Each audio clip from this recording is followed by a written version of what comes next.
এইটা কি হইতেছে? আমার কপালটা পাথরের মতো শক্ত হইতেছে কেন?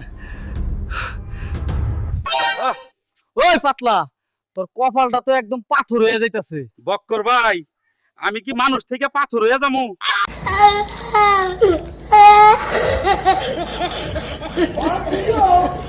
আগামী সপ্তাহে পাত্রীপক্ষ আমার দেখতে আইব।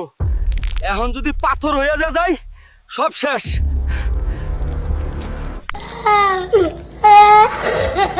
খবরদার, তোরে পাথর ডাইনি ধরছে। বাবা, আমি তো কারো ক্ষতি করি নাই। আমার এই ক্ষতি কে করলো শুধু তার নাম একবার বলেন। তুই পাহাড় থেকে নীল পাথর আনছিলি, ওটাই ছিল পাথর ডাইনির কলিজা। সেই তোর জাদু করছেটা। ওরে ডাইনি, আমার শরীর ঠিক কইরা দে। যদি তোর জন্য আমার বিয়ে ভেঙে যায় তাহলে তোর খবর আছে। তুই পাথর হয়ে আমার পাহারাদার হবি, তোর আর রক্ষা নাই। ভাইরা, আপুরা, এখনই সাবস্ক্রাইব করেন, নইলে আমি পাথর হয়ে যাবো।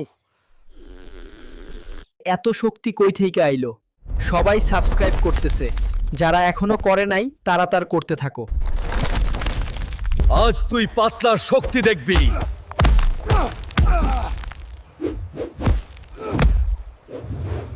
পাতলা ভাই, মাফ কইরা দেন।